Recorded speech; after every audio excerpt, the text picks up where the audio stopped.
Hello, what's up everyone? This is the Blue Navigator's World channel sa YouTube. So, our content for tonight is about sa Marina mismo online, no?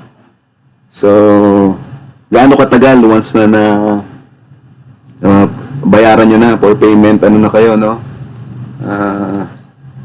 Process na ng payment status. So, ang kasagutan po doon is isang araw lang. Kasi kung maalala nyo, yung content ko kahapon, yung video natin kahapon is yung ano na siya, for payment na ako. So, nagbayad ako kahapon through GCash. So, ayun, inantay ko na lang yung nila, yung post signatory na yung niya, yung status. Then, ngayon, kanina, January 21, tiningnan ko siguro mga around 10 a.m. O baka mag-aalas 12 na siguro yun, no? Tama, mag-aalas 12 na. Bali, release successfully na siya, no, guys. So, yun yung klaro doon na one day lang siya after nung nabayaran nyo. Lang yung speculation ko lang yung kahapon na around 3 to 5 days o less than 1 week, no, yung releasing. Mabilis na lang po siya once na nabayaran na. So, yun lang po. Then, kung sino nagtatanong kung okay naman sa GCash sa pagbabayad, okay naman po siya sa GCash kasi kahapon GCash yung ginamit namin, no. So ito pa nga yung transaction payment, no.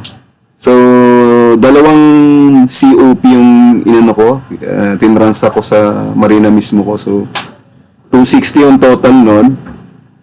Bali pumapatak na 130 per certificate, pero yun nga, pagka gusto nyong isang lang transaction, pwede namang mag-add na lang kayo ng transaction dun sa dito sa Marina mismo natin, no. So sa mga ex-crew na, mga dati nang sumasampat, nakailang gamit na rin beses ng Marina mismo, so alam niyo na yung tinutukoy ko dun sa pagka-apply ng COP, no, dito. So, pwede nyo yun isabay o pagsabayin nyo para isang na lang. Isang transaction na lang siya. Para yung convenience fee rin is isa lang. Kagaya nito, may convenience fee po siyang 50 pesos, no? Ayan, no? So, yung 260 na normal na makikita nyo rito sa Marina mismo nyo, dito sa release successfully na, may pa yan, no? Mayroon pang serial or QR or yan, barcode, no? Ayan, no? 260 lang lumalabas kasi ang 50 pesos na yon dito, kung makikita nyo sa na yan, convenience fee na po ng GCash, no? Kasi online lang yan transaction, no? Yan, kaya naging total ko is 310 pesos po. Then ayun, once na nandito na, kung release successfully na yung status, pwede nyo na pong i-print out yun, no? Gaya ng sabi natin na wala na pong personal na pumupunta sa branch o Marina branch kung saan nakalagay, which is normally NCR main, di ba, nakalagay rito. So, pwede nyo na pong i-print out yan. So, punta na po kayo rito sa certificates nyo. No? Yan na, di ba, profile, medical records, vaccination records, service records, documents. Dito na po yun mag-a-appear sa certificates, no? O, yan, no? Yan. Ito na po siya. Yan. Yan na po, yung valid na siya. From January 20, 2025, so 5 years na po yan. Dalawa yung sini-OP ko, no? Yan na po yun. Then, view nyo lang po yan, then print or save nyo muna sa cellphone o kung anong gamit yan, laptop ba o computer o cellphone. So, i-ano nyo na lang po yun.